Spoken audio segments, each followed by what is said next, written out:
How does a police service confront anti-Black racism here in Canada, and what needs to change? Tonight, we have a panel of police chiefs from across Canada joining me to discuss this. In Mississauga, Ontario, Peel Regional Police Chief Nishan Duriappa. In Halifax, Halifax Regional Police Chief Dan Kinsella. And in Ottawa, Ottawa Police Chief Peter Slowly. All three acknowledge anti-Black racism exists in Canada and acknowledge it as a problem. Chief Slowly, I'll begin with you. Why do you think there is so much anger toward the police from our Black communities?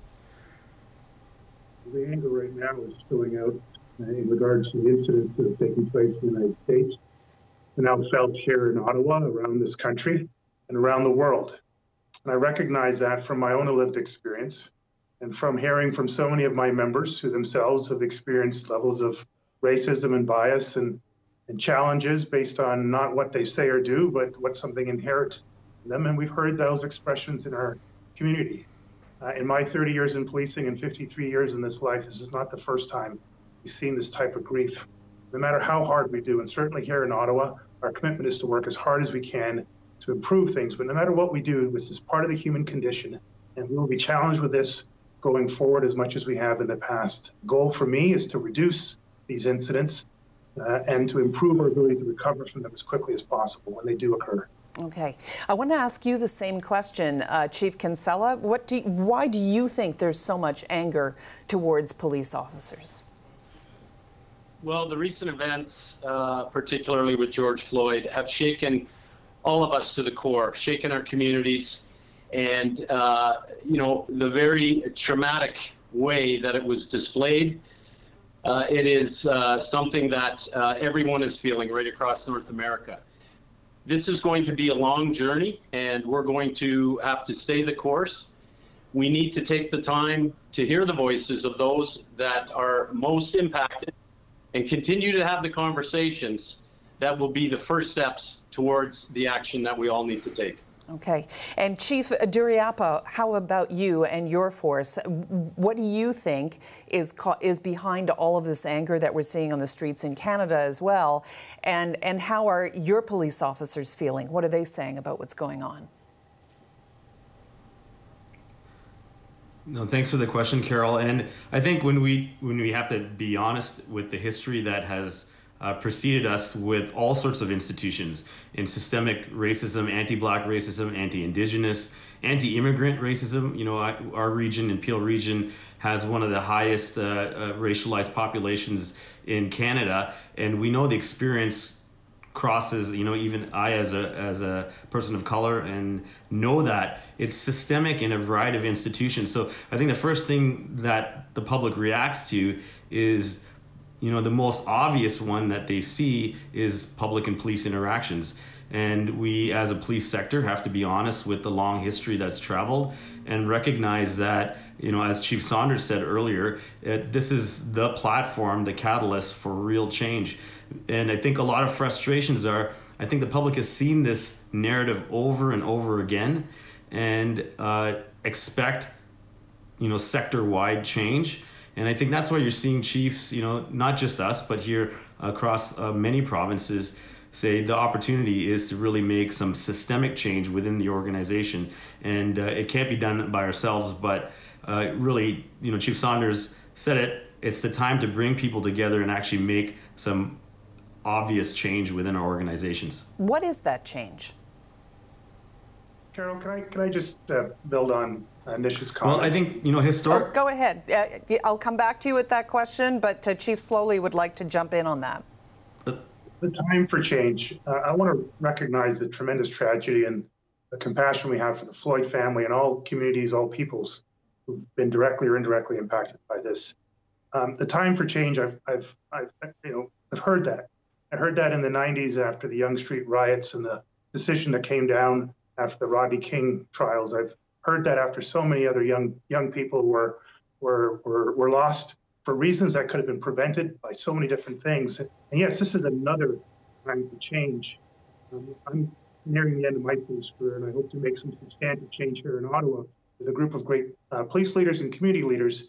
But there have been so many times for change. What I think was what resonated with me from Mark's comments was this is not the time for incremental change. This is a time for substantive, and as Nish said, systemic, system-wide changes, not just in policing, across the justice system and across the human services institutions that are not fully serving the human needs, particularly in those most racialized and marginalized communities in all of our provinces across this country. Okay, well, let's talk about the specific, and Dan Kinsella, I think you started this, said this as well, you need the first steps.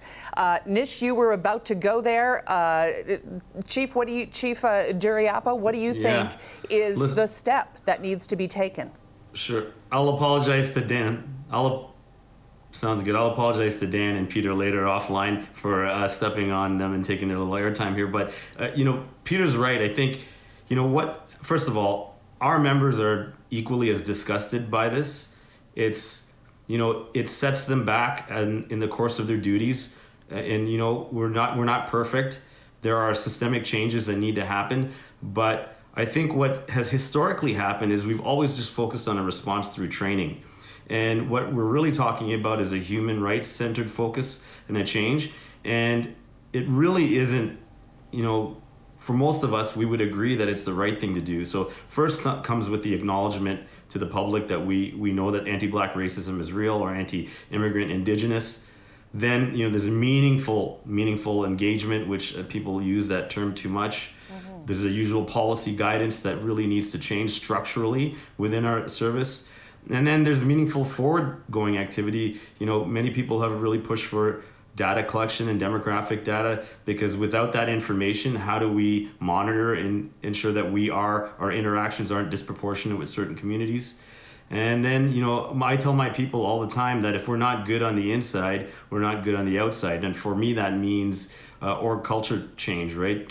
Right from the start, when we enter our sector, to make sure that our interaction points, whether it be implicit bias or empathy-based training, are all really seeded into what we do. And then it has to be sustainable. So, those tenets are the ones that really what need to be formed upon, in my perspective, some significant change within police services. And that's what we're talking about a lot right now when we see the case of Floyd George and others here in Canada and the United States, and making sure the actions are not disproportionate, which is what the public is seeing. So let me ask you straight up, are police officers suspicious of Black men? Chief Kinsella, let me start with you. Well, certainly the nature of law enforcement creates interactions with a number of people in the community. For me and for my members, it all starts with communication. We delivered an apology back in November as an acknowledgement. Those acknowledgements are important to build on and move forward on. And I think that as long as we're communicating and continue to communicate and respect everyone that we deal with. And one of the things that we always talk about here is all interactions being legitimate and bias-free, being able to explain why you're doing what you're doing, and ensuring that bias is not creeping in on anything we do, while we acknowledge anti-Black racism and continually try to take actions that build trust and recognize that there will be setbacks. And the case of George Floyd certainly is a setback, but we'll continue to move forward and keep the communication going. Chief Slowly, what do you think? Do you think that police are inherently suspicious of Black men? The police are inherently focused on law enforcement. I think that's a huge part of the problem. I don't say individual police officers in our front line. They do the very best they can, and I'm very proud of the men and women that work for me. But if we set ourselves up as a law enforcement agency, as a force, if we see our role more on the protect side than on the serve side, then yes, when our officers go out in the public and interact, they will look for what law is being broken, what suspicious activity is taking place that requires an enforcement response. They will be in responsive mode as opposed to proactive mode. And I've long advocated for a rebalancing of our focus. We should be service focused first, protection always. We should be looking to prevent, not solve crimes, but prevent crimes. And if we take ourselves in that framework, we're more likely in our first interactions than anybody to look to help, to look to serve, to look to see how we can heal and hold up, as opposed to hold down and enforce. And I don't mean to use that literally, but figuratively, but literally in the case of Mr. Floyd, he was held down for way too long and he didn't live. Yeah. Chief Duriapa, I have to ask you this question. Do you believe that police officers are inherently suspicious of black men? No, I think my answer to this question is that, first of all, we have to acknowledge that forms of implicit bias are real. If you're even within racialized communities, it exists. But the first thing I need to say is that our police service and every officer in this country takes an oath, and they take the oath to serve a community that is before them. And the heart of what they do when they set out is not aimed at doing that. But as they interact, and to Peter's point, if there's a law enforcement paradigm, the focus is certainly on engagement of risk, and when the risk is in the communities, it manifests itself with interactions in disproportionate communities. But that being said, we do know that there have been individuals that have acted based on racism. It's been shown. We see it in Minneapolis. That being said, Peter is right. The emphasis on where policing goes has to be on upstream activities. The original intent of officers, many decades ago was solely law enforcement. Now we're looking at, 80% of what officers do is on mental health, addictions, older adult isolation, youth exiting care. There's a variety of social issues that we're not the professionals on. So the lens of us looking for opportunities to orient and connect people to services rather than meeting them in a point of crisis is the paramount thing that we should be doing. We can't, and it's kind of rooted in that funding question that has been recently brought up, is the emphasis where else? Yes, well, it's interesting. I interviewed a co-founder of Black Lives Matter in Toronto, Sandy Hudson, a couple of nights ago, and she had these suggestions for how police might change. Take a listen.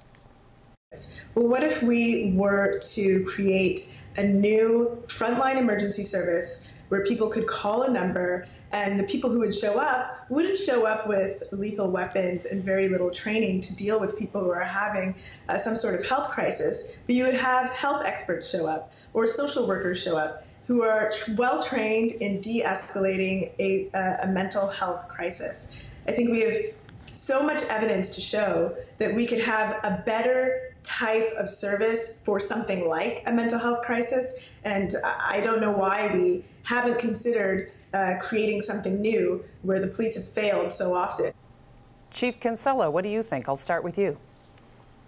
Well, we have existing processes in place to determine how our public services are delivered and what resources are put to the delivery of those public services.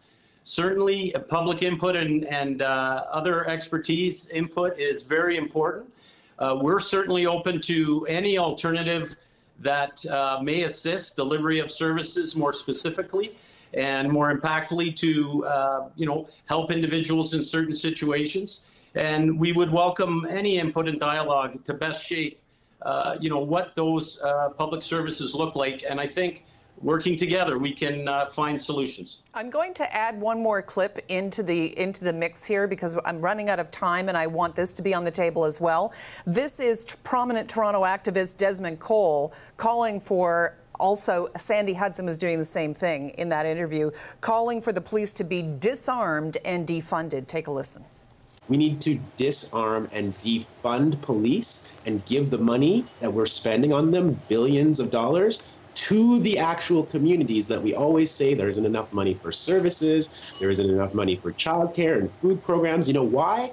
Because it's all with the police. And until we challenge their authority, we're not going to change anything. Chief, slowly. We talked very quickly in the previous clip. There are mental health workers and youth outreach workers who have been employed by police services across this country. I can speak of my previous employer, Toronto Police, who've done that, and many other agencies.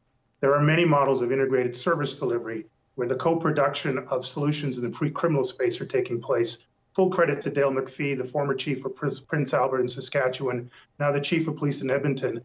Almost every single major police service across this country has some form of an integrated service delivery model, a hub program operating in some of the most difficult communities, rural or urban. So the suggestion that we haven't thought about this or haven't done this or haven't implemented it on scale is an unfortunate assumption. In fact, we are doing that. Can we do it to a greater degree? And by doing that, can we free up public funds through a more efficient, proactive upstream public service delivery model? Absolutely. And that's where I agree with the previous speakers that you showed from those clips. There's money in the system. It's being badly spent against the wrong priorities. It's not being shared across the integrated services of health, education, social services, and police, never mind the not-for-profit sector. I believe there's enough money in the system. I believe there's a lack of integration in the system and a lack of will and skill between all three levels of government to make that happen. And there's a new generation of leaders in policing, like Nish and Dan, who are open-minded and willing to try new things. But to simply start the conversation from an arbitrary statement of defund and disband, I get the grief where it's coming from. And I get the sense of frustration from the decades as to why we're having this conversation. But we defunded and disbanded the psychiatric hospitals and the mental health institutions in the 50s and 60s. And those people went into the streets without proper investments and thinking about the implementation of that downstream. And as Nish said, the majority of our calls, our frontline officers, are dealing with our mental health and addictions, with no place to refer these people and little resources, never mind in policing, anywhere else. We need to be very careful about any suggestions around defunding, disbanding, without thinking about the implementations that come from it. Chief Duriapa. And Carol, if I can just top off Peter's comments, apart and aside from the legislated inability to take firearms or disarm officers from a public safety standpoint, that's a separate discussion. But if you listen to the spirit of what these individuals have said, is that they've all pointed to the same direction, is that systems need to be coordinated and changed. So, very recently, the provincial government adopted, the mandate for each municipality to have community safety well-being planning in place, which, in principle is that, health, education, justice, the police, everybody coordinates and closes gaps where we can orient to mitigate risk in the communities. If you take that to a grassroots level, is the same activity needs to happen. In a sense, they're absolutely right. We don't need to be the ones at mental health calls. However, we, along with our first responders, are the 24/7 people to call. That being said, getting the funds from us, we recognize that we represent a significant amount of municipal budgets. The pandemic's a real big pressure on municipalities. However, there are public safety issues on top of that outside of these interactions that require policing, and to have us less resourced will just go to make us less effective. All right. That's our time for tonight. Peel Regional Police Chief Nishan Duriapa, Halifax Regional Police Chief Dan Kinsella, Ottawa Police Chief Peter Slowly. Thank you all for joining me tonight. Thanks, Carol.